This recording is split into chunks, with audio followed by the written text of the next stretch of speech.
এদিকে জাহাঙ্গীরনগর বিশ্ববিদ্যালয় কেন্দ্রীয় ছাত্র সংসদ ও হল সংসদ নির্বাচনের খসড়া প্রার্থী তালিকা প্রকাশ করা হবে আজ। এর আগে রোববার থেকে মনোনয়নপত্র যাচাই বাছাইয়ের কাজ শেষ হয়। নির্বাচন সুষ্ঠুভাবে সম্পন্ন করতে বিভিন্ন উদ্যোগ নিয়েছে নির্বাচন কমিশন। আগামী 11 সেপ্টেম্বর জাকসুর 25টি পদে ও 21টি আবাসিক হলে 15টি পদে নির্বাচন হবে। জাকসু নির্বাচনে 273টি মনোনয়নপত্র জমা পড়েছে। আর নির্বাচনের দিন নিরাপত্তা নিশ্চিতে পুলিশ সদস্যদের পাশাপাশি সেনাবাহিনী, বিজিবি ও আনসার সদস্যরা দায়িত্ব পালন করবেন বলে জানা গেছে।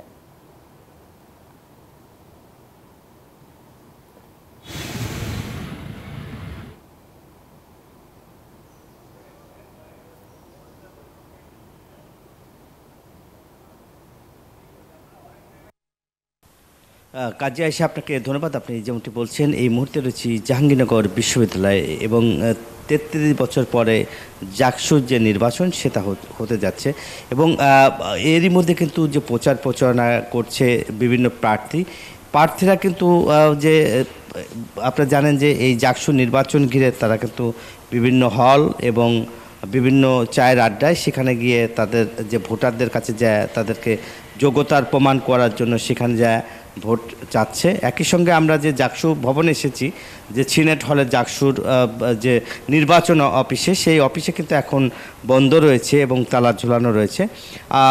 ঠিক 4টায় কিন্তু যাচাই বাছাই যে চূড়ান্ত তালিকা সেটা কিন্তু টানানো হবে, সেটা আমাদেরকে জানিয়েছেন। এবং আপনারা জানেন যে এখন পর্যন্ত যে ভোটার যে তালিকা সেটা এখন পর্যন্ত আমাদের হাতে যতটা এসেছে, আমরা এখন পর্যন্ত যেটা পেয়েছি যে এই পর্যন্ত যে যাচাই বাছাই শেষ করে কিন্তু যে প্রার্থীর এবং খসড়া যে তালিকা সেটা কিন্তু প্রকাশ করবে এবং এর মধ্যে ভোট গ্রহণ হবে কিন্তু 11 সেপ্টেম্বর। এর মধ্যে কিন্তু যে ভোটারদের যে সংখ্যা সেটা হচ্ছে যে 21টি আবাসিক হলের যে মোট ভোটার 11,919 জন, এর মধ্যে ছাত্র 6,102 জন আর ছাত্রী ভোটার হচ্ছে 5,817 জন। এই যে ভোটাররা কিন্তু আপনারা দেখছেন যে এছাড়াও যদি কোনো তালিকা বা আরও যদি নতুন যদি আসতে চায় সেটা কিন্তু আসলে করবে। এর মধ্যে কিন্তু আপনারা জানেন যে ছাত্র দলের একটি প্যানেল কিন্তু ঠিক আজকে বিকাল 4টার পরেই তারা ছাত্র দলের যে প্যানেল দিবে এবং ছাত্র দলের যে প্যানেল, সেই প্যানেলটা তারা বলছেন যে যেহেতু 2টা প্যানেল অলরেডি তারা ঘোষণা করেছে, আজকে কিন্তু 4টার পরে ছাত্র দলের প্যানেল দিবে এবং অন্যান্য যে আরও 3টি প্যানেল অর্থাৎ সম্ভাব্য 6টি প্যানেল কিন্তু অংশ নেবেন এবং এই নির্বাচন। অনেকেই কিন্তু আসলে প্যানেল বুঝে নয়, অনেকেই বলছে যোগ্যতা দেখে তাদের প্রার্থীরা কিন্তু তাদেরকে ভোট দিবে, এরকমও আসলে বলছেন। এবং ভোটারদের সাথে আমরা কথা বলেছি, তারাও কিন্তু একই কথা বলছে যে প্যানেল নয় কিন্তু যোগ্য ব্যক্তিকে তারা ভোট দিতে চায়। যেহেতু 33 বছর পরে জাকসু নির্বাচন হতে যাচ্ছে, সেই কারণেই আসলে এই নির্বাচনে অংশ নিতে পেরে কিন্তু তারাও অনেক খুশি। এই ছিল আমার কাছে জাকসু নির্বাচনের সর্বশেষ। ফিরে যাচ্ছি আমার আর এক সহকর্মী রয়েছে রাজশাহী, মতুজার কাছে একই খবর জানতে। মতুজা।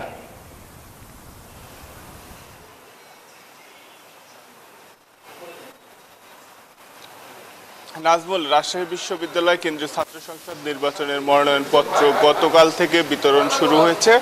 আজকে দ্বিতীয় দিনের মতো মনোনয়ন ফর্ম বিতরণ করা হচ্ছে। আর গতকালকে মোট 6টি মনোনয়ন ফর্ম উত্তোলন করেছেন প্রার্থীরা। আজকেও দ্বিতীয় দিনের মতো সকাল 10টা থেকে বিকেল 5টা পর্যন্ত মনোনয়ন ফর্ম বিতরণ চলবে এবং শিক্ষার্থী যারা রয়েছেন, যারা প্রার্থী রয়েছেন, তারা এই রাকসু ভবন থেকে মনোনয়ন ফর্ম উত্তোলন করতে পারবেন এবং এর পাশাপাশি হল সংসদের যারা প্রার্থী রয়েছেন তারা হল থেকে মনোনয়ন ফর্ম উত্তোলন করতে পারবেন। আমরা প্রার্থী এবং শিক্ষার্থীদের সঙ্গে কথা বলেছি, তারা বলছেন যে রাজশাহী বিশ্ববিদ্যালয়ে যেহেতু শিক্ষক কর্মকর্তা কর্মচারীদের আন্দোলন চলছে, সেক্ষেত্রে রাকসু নির্বাচনে তার প্রভাব পড়তে পারে। এর পাশাপাশি আমরা নির্বাচন কমিশনার এর সঙ্গেও কথা বলেছি, তিনি জানিয়েছেন যে শিক্ষার্থী সহ কিছু ছাত্র সংগঠনের দাবি রয়েছে, তাদের দাবি বিবেচনায় নিয়ে রাকসু নির্বাচন কিছুটা পিছানো হতে পারে বলে কিন্তু তিনি আমাদেরকে জানিয়েছেন।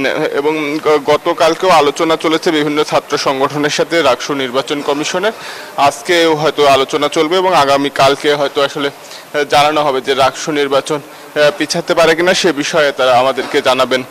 আর আজকে মনোনয়ন ফর্ম বিতরণের দ্বিতীয় দিন এবং আজকে বিকেল 5টা পর্যন্ত মনোনয়ন ফর্ম বিতরণ চলবে এবং আগামী কালকেও কিন্তু মনোনয়ন ফর্ম বিতরণ চলবে। তারপরে যাচাই বাছাই শেষে চূড়ান্ত প্রার্থী তালিকা প্রকাশ করা হবে।